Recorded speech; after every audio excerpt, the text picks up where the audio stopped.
I want to thank the River District for the invite. I want to thank all of you for being here. It is so good to come home. And I feel, of course, that Colorado is home. And I've always had a special place in my heart for Western Colorado and Colorado River issues. A couple of people have asked me about this title called Principal Deputy Assistant Secretary for Water and Science, or PDAS for short, because we in the government love acronyms. That means that I haven't been confirmed by the Senate, nor actually have I been nominated by the President because I asked not to be. We had a couple years left in this administration, and I felt our time was better spent working on issues, and that's what I chose to do. So I'm essentially the Assistant Secretary, but I've got this funky title. There are many PDASs around Washington, D.C. right now. I'm so glad to see so many friends. I was thrilled to be able to come in yesterday with Pat Mulroy. I admired Pat from afar as I was an attorney in Wyoming Attorney General's office, and then an attorney in Colorado Attorney General's office. And she came to Southern Nevada, and she showed that she was bright. She showed that she could adapt, and she helped us work on many, many issues. So I am pleased now to call Pat my friend, and so pleased that she was able to be here. You see how dynamic she is and how forward-thinking she is. I bring you greetings from Secretary Sally Jewell, from Deputy Secretary Mike Connor, and from our Commissioner, Esteban Lopez. They are a dynamite team. I am fortunate to be working with these folks, and pleased that we have such knowledgeable people in Mike and Esteban on the Colorado River. So the theme of my short talk here is everything is connected. And as I was thinking about California and Colorado, and Pat's statements have hit the press. California's governor's office is understanding now this connection themselves. I've been spending time in California working on the Central Valley Project, the Bay Delta Area State Water Project, and I'll talk about it in just a little bit, give you a little more background about California and California water. But it occurred to me this is like a jigsaw, and it could be a 3D jigsaw or it could be a 2D jigsaw. And you remember doing those. We still do them. I still do them with my grandkids. But you always, you know, you got some pieces done. You're going along, and then some little brother or sister or some pet jumps up, and phew, all the pieces scatter. And in my mind, that's kind of what we're looking at here. We learned to put pieces together, and we had a certain picture of how we operated in the West on the Colorado River, how we operated in California. But Mother Nature's come along and shaken up that table. Climate change is here. We have to deal with it. And so we have to figure out how to work those pieces. And I agree with Pat. You have to keep track of what's going on in California. California affects the Colorado River and vice versa. So just a quick background on California. California, as you can see by the annual precipitation map, we have about 80% of the water in Northern California and 80% of the population in Southern California. Does that sound familiar? Yeah, I thought you'd understand that. Yeah. And they have the same kinds of conversations in California that we have here in Colorado. Only for them, it's north slope south. It's north and south, not east and west. They have, we have two huge, this is the Bay Delta area that you see in the center. There are two very large water projects. One is a federal project called the Central Valley Project. The other one is a state water project that is called the State Water Project, SWP. So the whole intent of these projects is to bring water from the northern part of California down into the southern part of California. Now, I agree with Pat, there have been some missed opportunities here, but what California does not have, and that we have here on the Colorado River, is storage. If you were fit to fill the California reservoirs, you would have enough water to meet California needs for 1 year. That makes it very challenging when they're looking at a drought, the largest drought they've seen on record for these last 5 years. Of course, here on the Colorado River, we have 2 huge storage pockets, as well as other storage in the CRSP, and we could last 4 years. And it's quite honestly what saved our bacon over the last 15 years of this drought. So this is probably the latest or close to the latest drought monitor map of what California is facing. You can see that most of the state, or at least half of the state, is in extreme drought. And they are praying for El Nino, as the rest of us are. But as Klaus said, that's not always a sure deal. The allocations in the water projects for the last 2 years, in the Central Valley project, the federal project, 0 allocations to its contractors. In the state water project, it was 5 to 20%. This is why, and Met, by the way, contracts from both projects as well as the Colorado River. So this is why Met had to turn to its stored supplies in Lake Mead. There was no water to be had. We also have, of course, everywhere, we have endangered species in the Bay Delta area that affect operations of our project. We have here the Delta smelt, which is endangered. The long fin smelt is classified endangered in the state system and threatened in the federal system, and numerous kinds of salmon. As a side note, I didn't have much experience with salmon living out here, but I'm learning quick. And they are a species that are very, very sensitive to temperature in the river. We also have water quality issues. And let me go back. You can see here that the Bay Delta is up against the ocean. So we have saltwater incursions into the Bay Delta area. And so that causes problems on all sorts of levels. And the State Water Board has a permit they call 1641 that says how much salt water can go where. And if that salt water is coming in too far, then water from the projects has to push it out. So that's another one of the stresses on the system.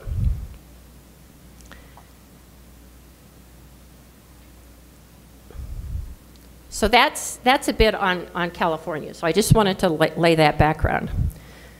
But there's another issue in California that we need to pay attention to, and that is the Salton Sea. Now, most of you here know about the Salton Sea, how it was created, a break in the All-American Canal during a heavy flood year, pushed all this water into a basin.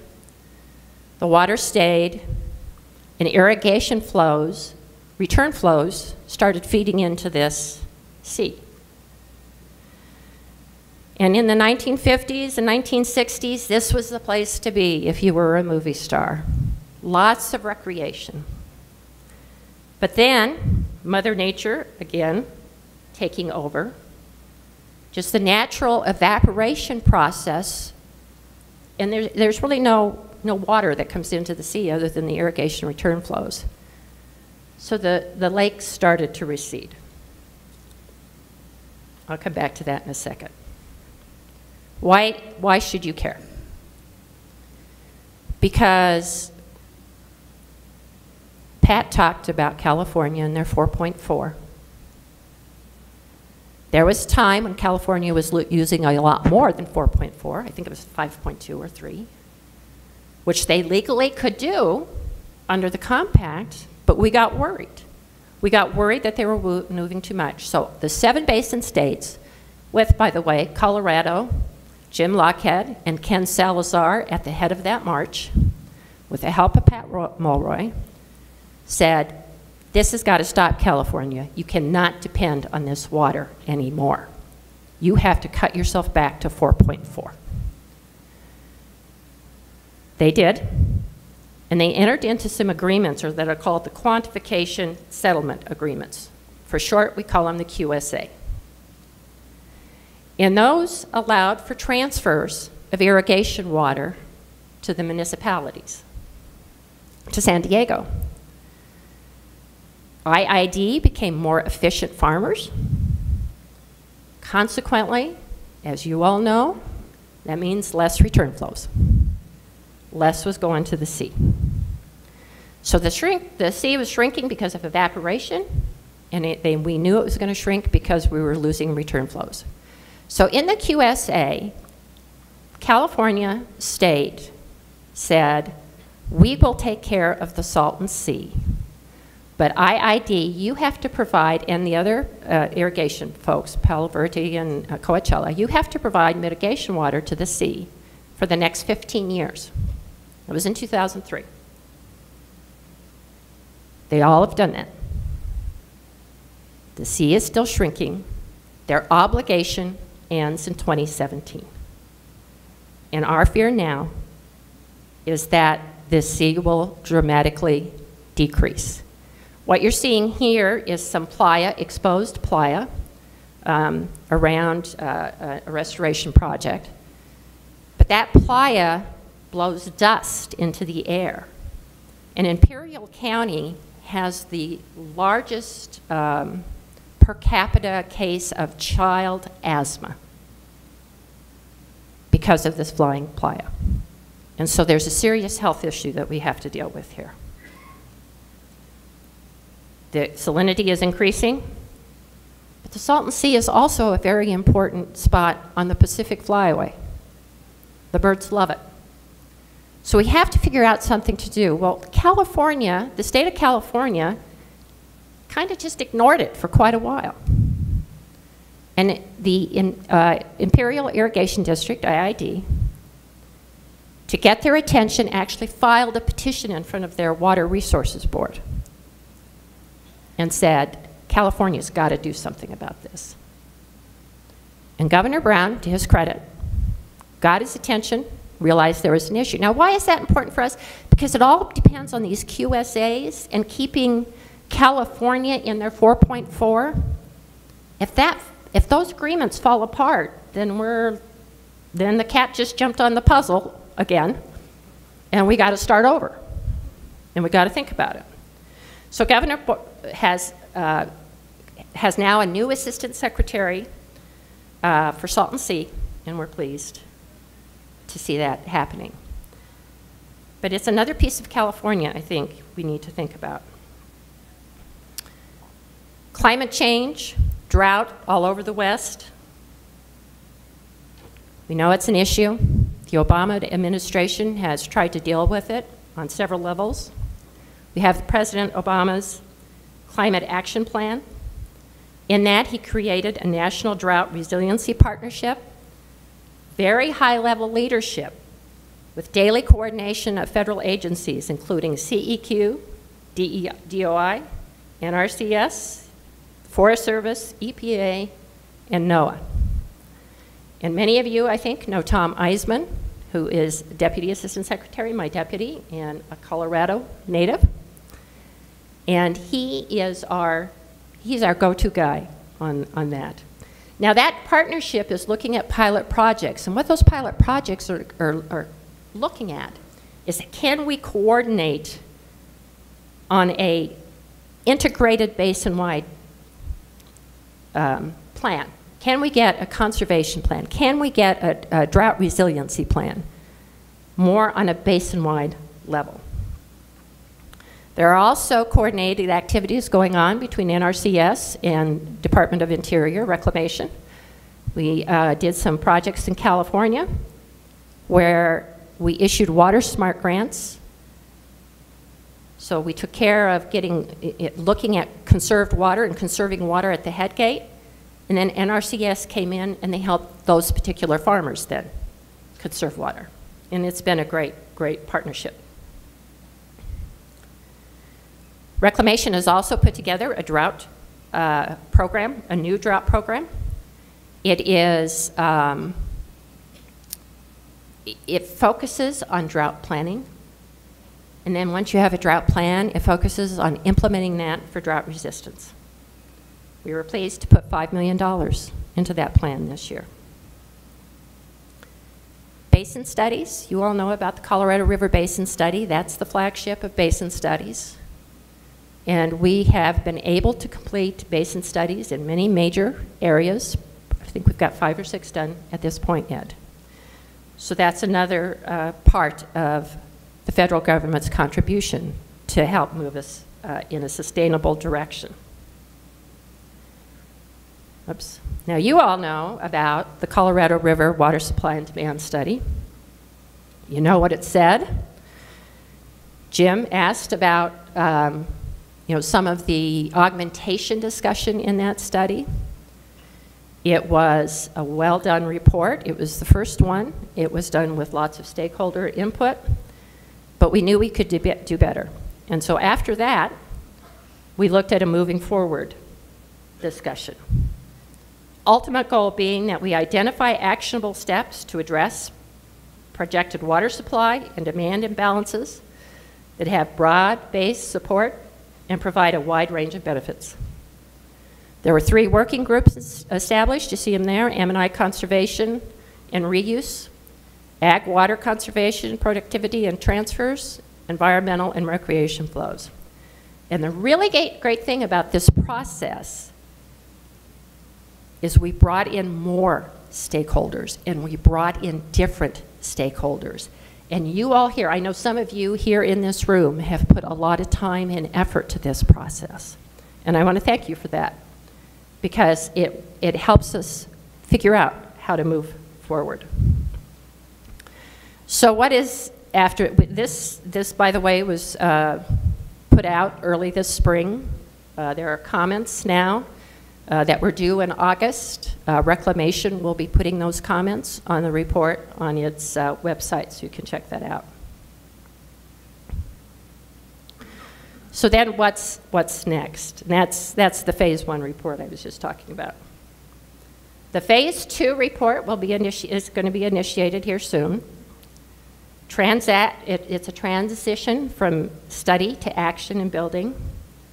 We plan to have the same level of stakeholder involvement. We will use the coordination team, of which the Colorado River District is a member, to continue looking at some pilot projects. What are some projects we could do to help us with, to sustain ourselves in a drought, for drought resiliency?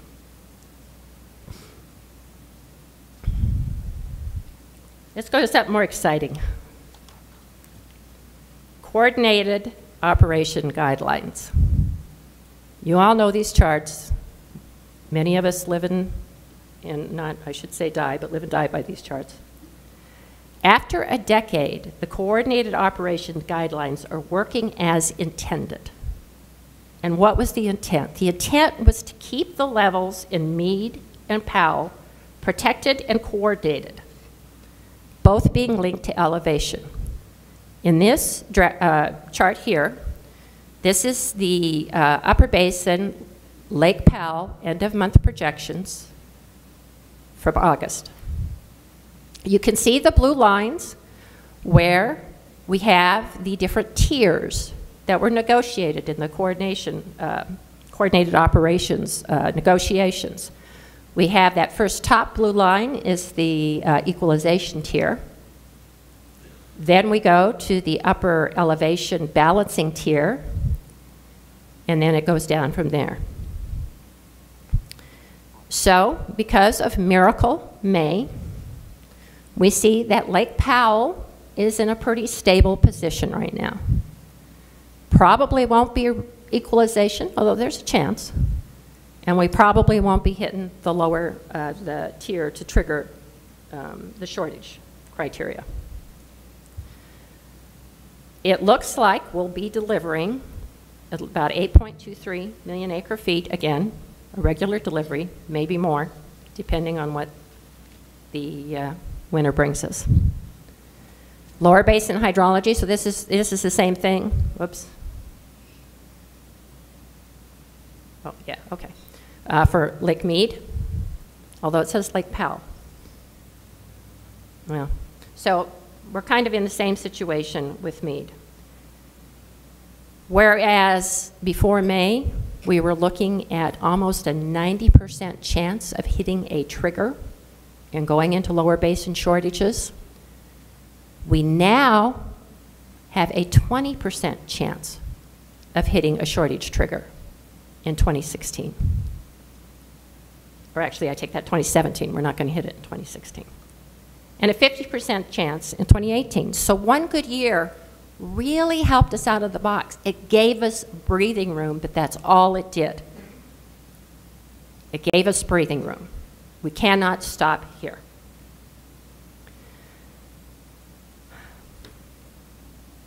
So, coordinated operations, QSA, you rearrange some of those puzzle pieces I was talking about. We found we had more flexibility in the river than what we previously had worked on, and that was why, because we compromised and we talked. It's been great. They're doing what they're supposed to, but Mother Nature continues to challenge us. We still have a drought.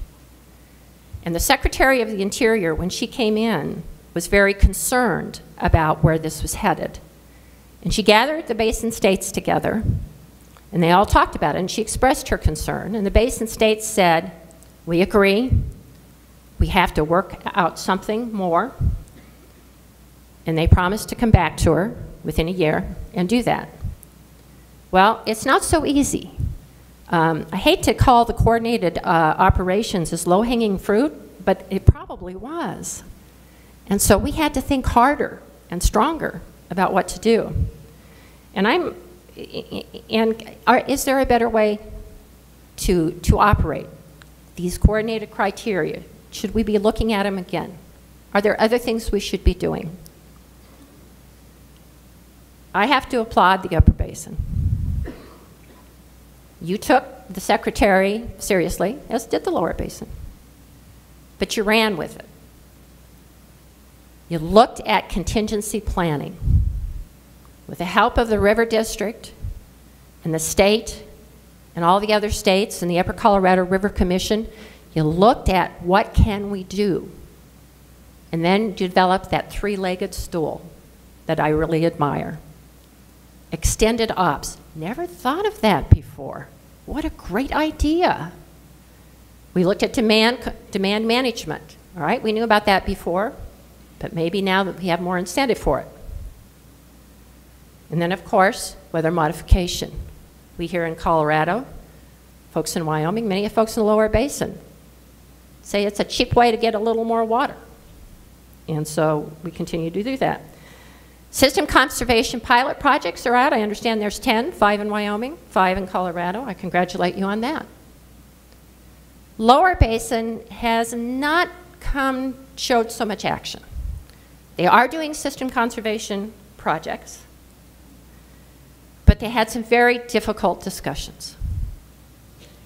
And when things get bad, people tend to go back to their positions. And that's what was happening, I think, in the conversations that happened in the Lower Basin.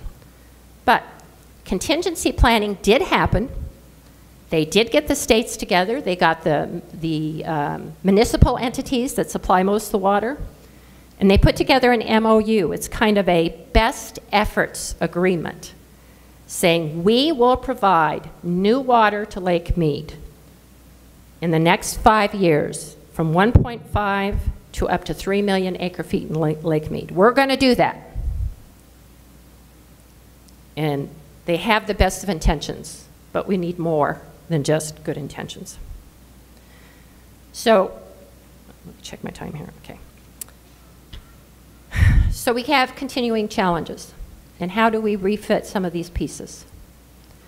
We have, as you all know up here in the Upper Basin, a structural, we're calling it now a structural deficit issue in the Lower Basin.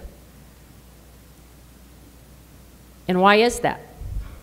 Well, that's because more water is going out of Mead than 8.23, or 7.5, sorry, because I was throwing New Mexico in there.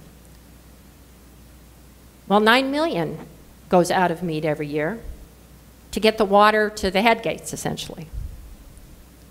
And why is that? Because that's what the Supreme Court said in Arizona v. California. Nobody talked in those days about system losses, evaporation in the Lower Basin. And that became how things operated. Here in the Upper Basin, we always dealt with evaporation. That was part of our compact consumption. So that's a piece that we maybe have. That's a tool. Maybe we can talk to the Lower Basin. Actually, we've made great strides with the Lower Basin on that because you can now say structural deficit and not get far, tethered or tarred and feathered or tethered. And that's a huge, huge accomplishment, I think, for us. Are there other incentives out there that we can use? We have sticks. We've used them in the past. Secretary Norton's threat when we were first entering the drought and things were looking dire in the river. That got the basin states, stakeholders to get together and come up with a coordinated operation plan.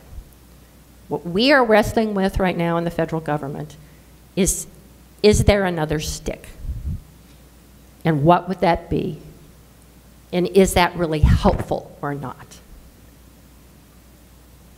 So Pat talked about being a citizen of the river. And that's, I think, what we're all learning to do is look a little more holistically about the river.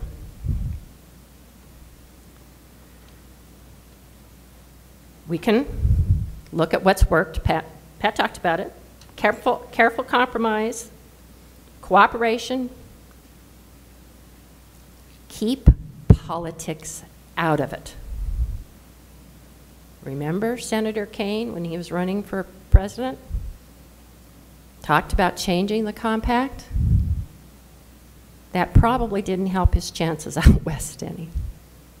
But we need to keep politics out of it. We need to show legislators, we need to show Congress, we can do it. We know how to do it. And Pat talked about California's failure. Right now, their senator has rewritten essentially the federal and state law for California in a drought bill, or at least she tried to, thinking that she could legislate her way out of a drought. And so we need to think about that. Arizona, we already hear things from Arizona about legislation.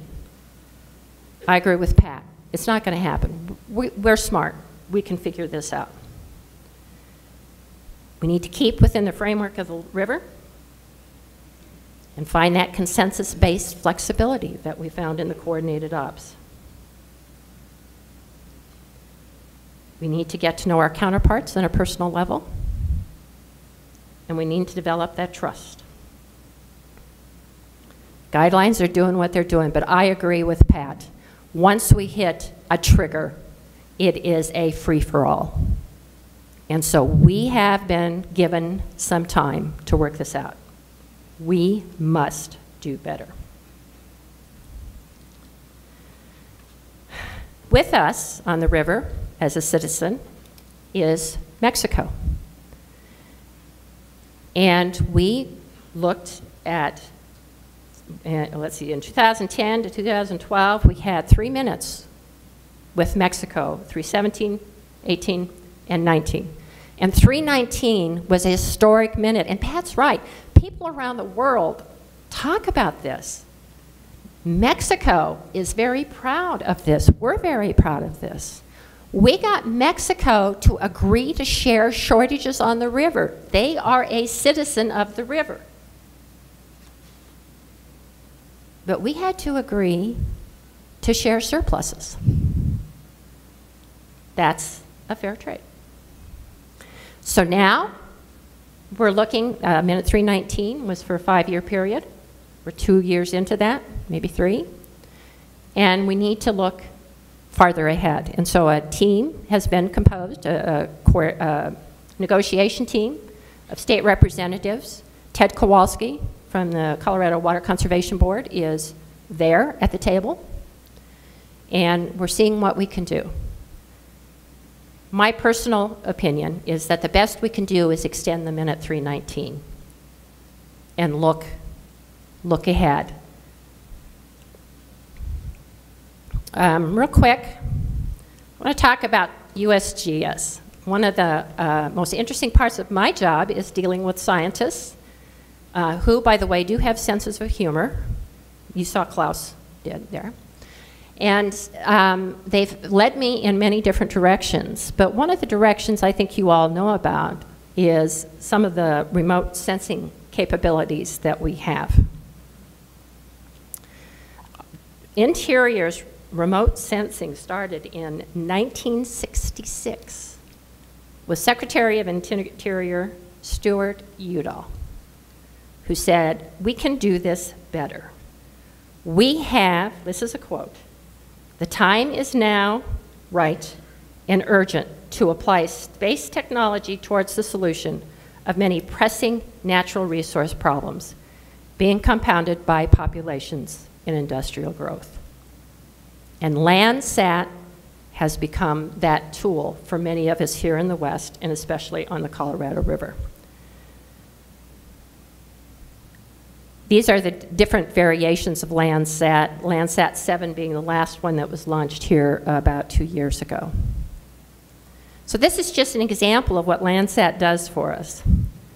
It demonstrates how good it is in picking up evapotranspiration compared to what we used to have, which was called the MODIS satellite.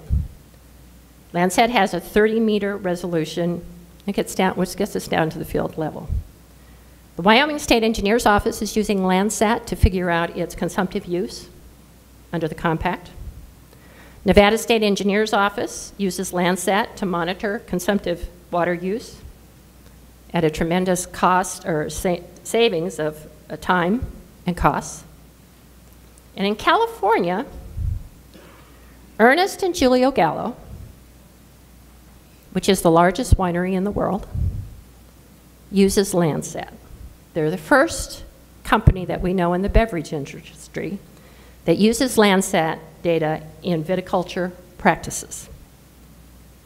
They found that they could decrease the amount of water they applied to the grapes 20 to 30%. And oh, by the way, less water, better grapes, better wine, better prices for them, not so much for us.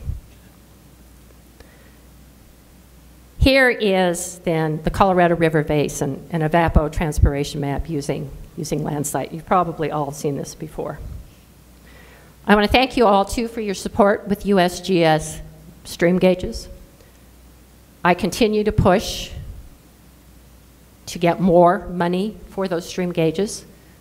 We have been partially successful, but as you know, it's still not enough.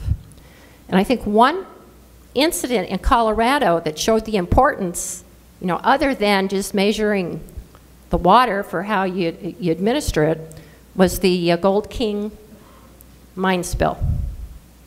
EPA said 1 million acre-feet of water is what poured out of there.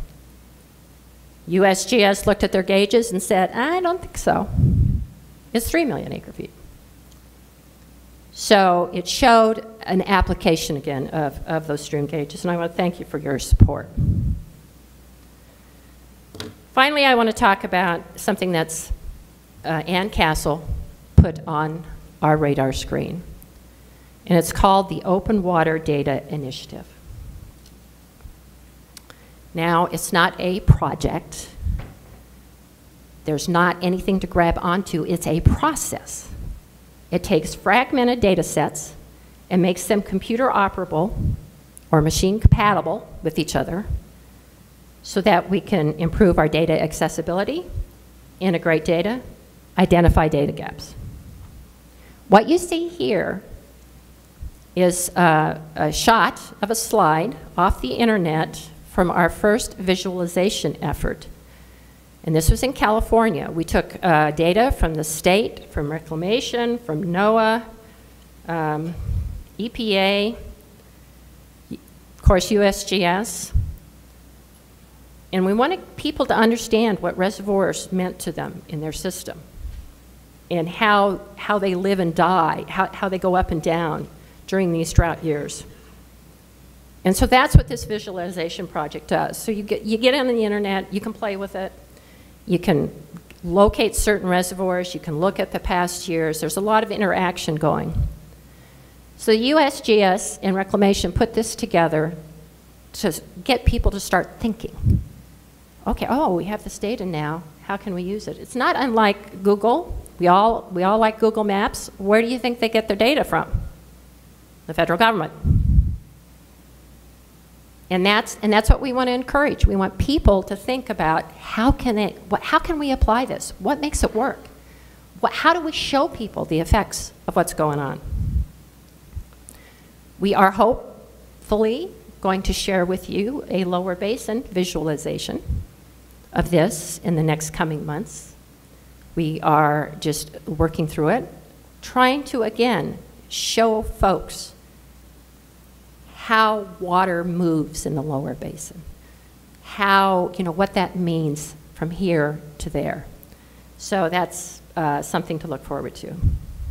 So Chris, I think I've talked enough. I agree with Pat. I'm sorry if we've both lectured. It's our nature. And I think that we have to do better on this river. We cannot give up. And it means that when we get scared, we cannot retreat to our corners and draw and close the door. We can't do it alone. We can take the pieces that have been jumbled again, or maybe they haven't been jumbled, but we need to reconstruct them. And I know that we can do that. Partnerships, friendships, get it done. Negative rhetoric, drawing lines, litigation, won't get us where we need to get. So speaking of friends, thank you very much for inviting me, and I enjoy the rest of the, I look forward to the rest of the seminar.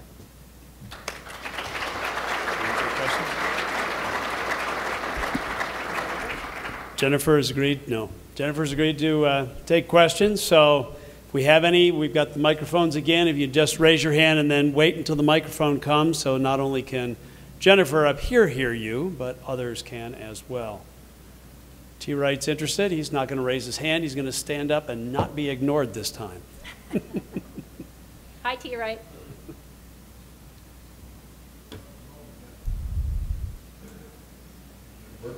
Oh, there you are. Oh, now it didn't. Now you're gone again. I'm starting to think I'd rather Pat Mulroy were up here because he wanted to ask you this question, Pat. No?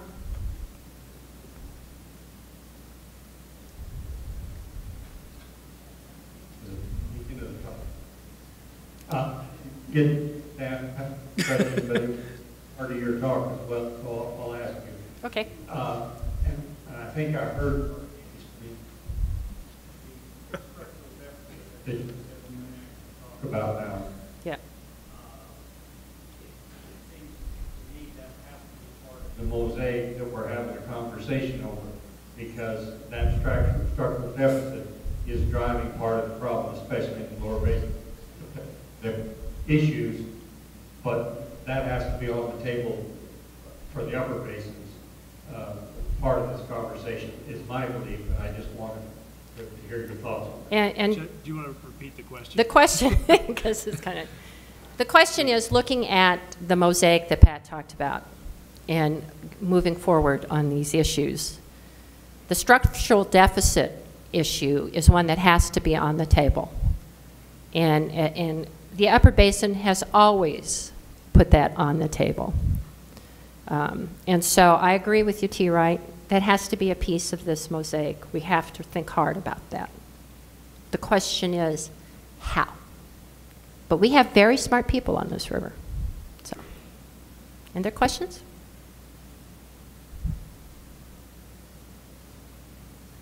Well, let me say I like this group because when I was head of the Colorado Water Conservation Board, you all asked me really hard questions. So, well, Jennifer, I won't let you get away too early, and we'll try to ask a tough question. So, you know Colorado well. What's the greatest challenge? What is it that we have to overcome as water users in the state or the state to be a partner, to be a contributor, to be a solution maker in this mosaic? What is it that you think is the biggest hurdle we're going to have to address soon? So, Colorado needs to learn from California about drawing lines in the sand, litigating, and being unable to move forward. And in my mind, everything I've said about the Colorado River applies to the state of Colorado. And you're getting there. You have the basin roundtables. You have a plan now. Not everybody agrees with the focus of that plan, I'm sure, because I know you guys from Colorado, not everybody agrees. But we have to be constructive about those disagreements.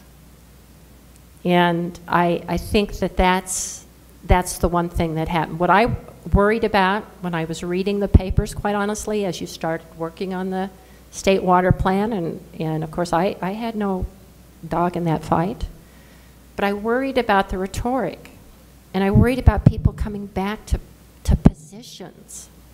And so I just encourage all of you.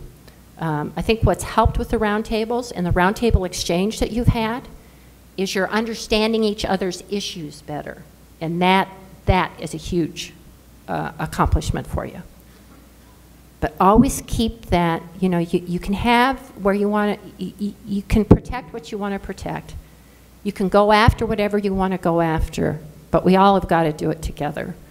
And I would use Pat's example of a dysfunctional California on that respect. Jim? One more question. I guess this mic doesn't work either. No.